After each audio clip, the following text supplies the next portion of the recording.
Assalamualaikum warahmatullahi wabarakatuh. Bertemu kembali kita melalui video pembelajaran untuk mata kuliah penerapan keselamatan dan kesehatan kerja bagi mahasiswa program studi Manajemen Logistik Industri Agro Politeknik Ati Padang. Baik, pada pertemuan kali ini kita akan membahas konsep dan definisi dari keselamatan dan kesehatan kerja.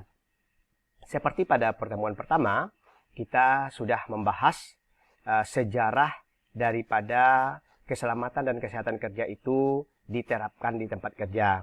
Dimulai dari zaman sebelum Masehi, sesudah Masehi, revolusi industri, kemudian zaman manajemen modern, dan pada terakhir adalah pada industri 4.0 atau industri 4.0 saat ini yang telah digaungkan oleh pemerintah melalui Kementerian Perindustrian Republik Indonesia.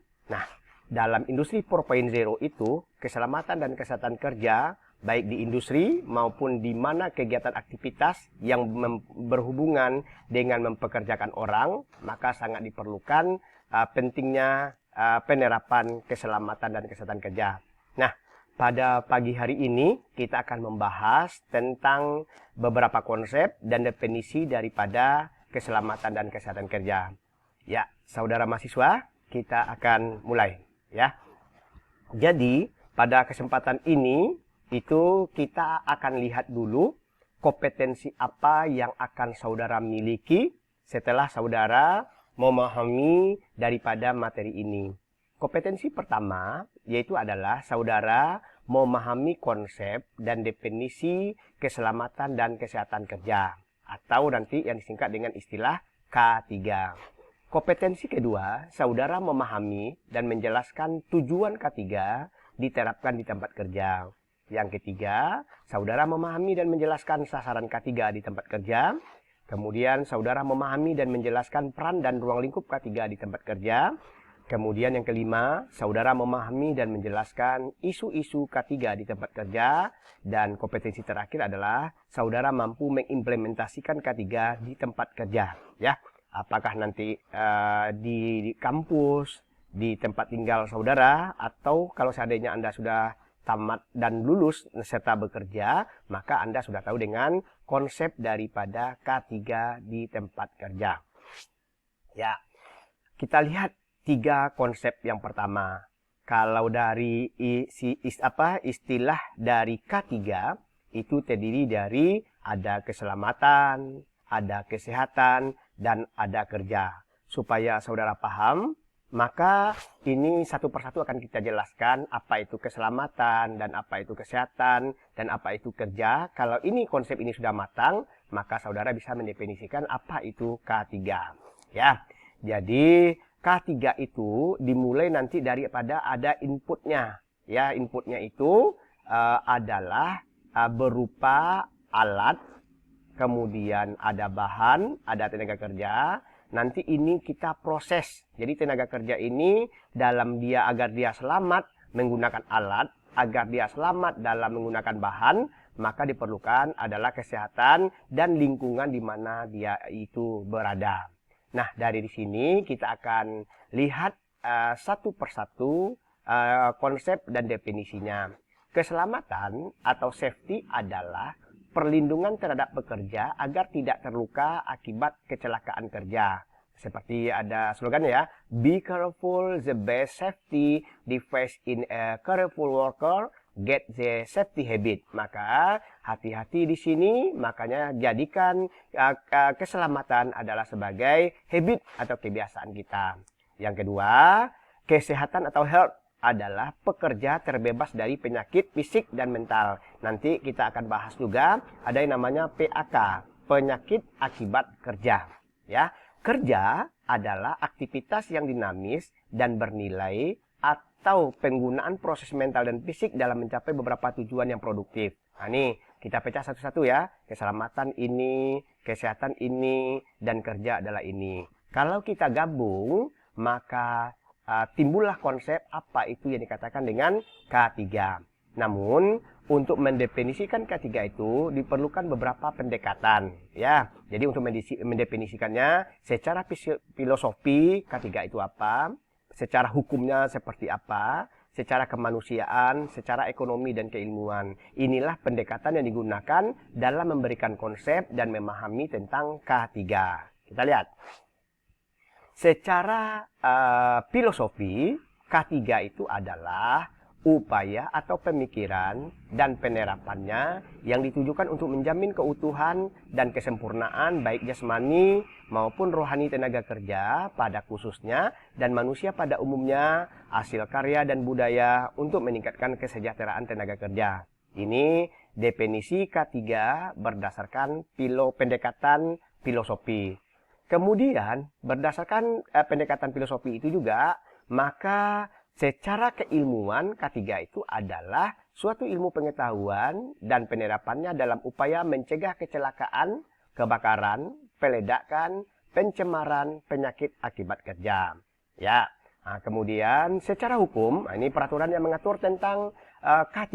Salah satunya adalah peraturan perundang-undangan tentang ketenagakerjaan, yaitu adalah Undang-Undang Nomor 1 Tahun 1970 tentang keselamatan kerja, Undang-Undang Nomor 13 Tahun 2013 Ketenagakerjaan, Peraturan Pemerintah Nomor 50 Tahun 2012 Penerapan Sistem Manajemen K3. Kemudian Permen PU Nomor 5 Tahun 2014 Pedoman SMK 3 dalam bidang pekerjaan umum. Jadi ini beberapa referensi atau pendekatan K3 secara melalui hukumnya. Pendekatan K3 secara kemanusiaan dikatakan K3 itu adalah kecelakaan menimbulkan penderitaan bagi korban dan keluarganya. K3 melindungi pekerja dan masyarakat. K3 bagian daripada HAM juga atau hak asasi manusia. Pendekatan berikutnya adalah secara ekonomi. K3 mencegah kerugian. K3 dapat meningkatkan produktivitas. Maka seperti gambar yang ada di bawah ya, gunakan pengaman saat bekerja di ketinggian, jangan membeli dari penjual yang kumal dan berkuku kotor karena diperlukan kesehatan dan kebersihan sehingga kita terhindar dari beberapa penyakit yang muncul. Dari situ kita lihat setelah kita bahas satu persatu apa itu tadi keselamatan, apa itu kesehatan, maka aman atau selamat itu adalah kondisi tidak mungkin atau ada malapetaka atau bebas dari bahaya daripada apa yang kita lakukan saat bekerja. Nah, kita rumuskan. Ini beberapa definisi daripada keselamatan dan kesehatan kerja. Pertama, K3 merupakan usaha untuk mencegah setiap perbuatan atau kondisi tidak selamat yang dapat mengakibatkan kecelakaan dalam pekerjaan, baik dari perusahaan maupun dari pekerja itu sendiri. Nah, kemudian, menurut International Labour Organization atau ILO menyatakan bahwa K3 adalah suatu upaya untuk mempertahankan dan meningkatkan derajat kesehatan fisik, mental, dan sosial yang setinggi-tingginya bagi pekerja di semua jabatan. Nah, ini beberapa definisi K3, yang lainnya bisa saudara baca. Ya, kita lanjut. Menurut Smakmur ada, menurut Jackson, menurut Mattis, menurut Dilde. Ya. Nah, kemudian kita akan lihat apa sih tujuan daripada K3 itu diterapkan di tempat kerja. Pertama, supaya selamat dalam bekerja. Yang kedua, sehat dalam bekerja. Dan yang ketiga, patuh pada peraturan. Itulah tujuan daripada K3. Nah, kalau kita lihat dari sini, tujuan daripada K3 itu, pertama bisa mencegah terjadinya kecelakaan kerja, mencegah timbulnya penyakit akibat suatu pekerjaan, mencegah kematian, mengamankan material dan lain-lain, meningkatkan produktivitas kerja, menjamin tempat kerja yang sehat, bersih dan nyaman, terhindar dari kecelakaan saat bekerja. Nah, ini tujuan lain daripada K3. Nah, dari sini inilah ringkasannya tujuan K3 itu secara umum ya, dari apa yang kita sampaikan dari awal.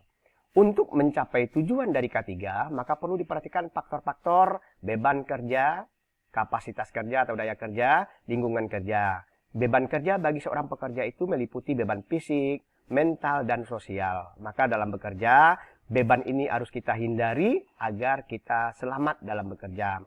Kemudian kapasitas kerja itu berhubungan dengan faktor pendidikan, pelatihan, dan keterampilan. Ya, salah satu Anda dalam mata kuliah ini akan diberikan pelatihan nanti bagaimana salah satu contohnya pemadam kebakaran. Ya, lingkungan kerja itu meliputi ruangan atau lapangan terbuka atau tertutup, baik dalam ruangan atau di luar ruangan nanti. Kemudian faktor fisik, faktor kimia, faktor biologis, faktor kerja, faktor mental, dan psikologis nanti akan kita bahas di pertemuan selanjutnya. Ya. Kemudian sasaran daripada K3 itu adalah melindungi para pekerja dan orang lain di tempat kerja, menjamin setiap material atau alat kerja dipakai secara aman dan efisien, menjamin proses pekerjaan berjalan lancar. Ini beberapa peranannya ya. Setiap tenaga kerja berhak mendapatkan perlindungan atas keselamatannya dalam melakukan pekerjaan. Setiap sumber produksi perlu dipakai dan digunakan secara aman dan efisien untuk mengurangi biaya perusahaan jika terjadi kecelakaan kerja dan penyakit akibat hubungan kerja karena sebelumnya susah ada tindakan antisipasi dari perusahaan. Inilah peran daripada K3 diterapkan di tempat kerja. Ruang lingkupnya, K3 itu meliputi berbagai keahlian nanti. Ada di bidang ilmu kedokteran, izin perusahaan, kemudian ilmu keselamatan kerja, keracunan, jiwa perusahaan, sampai pada ilmu gizi kerja, sehingga para pekerja itu sehat di dalam melaksanakan pekerjaan. Nah, ini beberapa istilah dalam K3 ya. Nanti apa itu izin perusahaan, nah, akan kita lihat beberapa istilahnya. Satu, ada tempat kerja. Seperti tadi, saudara bekerja bisa dalam ruangan, atau bisa dalam lapangan terbuka, bisa tertutup, bergerak atau tidak, di mana tenaga kerja itu bekerja atau yang sedang dimasuki kerja untuk keperluan suatu usaha di mana terdapat sumber-sumber bahaya. Ini beberapa istilah. Nanti silakan saudara baca saja. Kemudian isu-isu yang ada dalam K3, pertama adalah masalah K3. Tidak ada sistem misalnya, kurangnya standar kerja, kurang peduli tentang masalah K3. Kemudian isu keselamatan itu tingginya angka kecelakaan kerja, adanya bahaya kebakaran, kemudian isu kesehatan, itu adanya gangguan terhadap para pekerja, baik secara fisik, salah satu contohnya penyakit paru-paru, cedera, akibat jatuh, akibat patah, dan lain-lain sebagainya. Nah, itulah beberapa kompetensi yang sudah saudara kuasai. Nah, dari beberapa yang ada itu, nanti lihat pada buku buku kerja, itu ada instruksi kerja yang harus Anda lakukan dalam memahami konsep dasar K3. Ini beberapa contoh saja ya dalam proses pelaksanaan K3. Maka seperti tadi, dimulai dari input, diproses, di output. Nah, kalau Anda sudah memahaminya, maka just put those safety award on the table. Lihat animasi daripada gambar ini menggambarkan bahwasanya hati-hati di dalam bekerja, perhatikan kondisi lingkungan kerja dan sebagainya. Oke, untuk itu terima kasih Anda sudah mempelajari materi ini. Maka slogan-slogan gambar-gambar yang ada seperti ini berarti itu sudah mulai Anda implementasikan ya. Pulanglah dengan selamat. Dapatkah Anda menepati janji? Ingat ada yang menunggu di rumah dan lain sebagainya. Nah, nanti pada pertemuan berikutnya kita akan mempelajari slogan, bendera, lambang daripada K3 yang ada di tempat kerja. Cukup jelas ya. Terima kasih. Bapak tutup dengan mengucapkan Alhamdulillahirabbil alamin. Selamat belajar dan sukses buat Anda. Wabillahi taufik wal hidayah. Wassalamualaikum warahmatullahi wabarakatuh.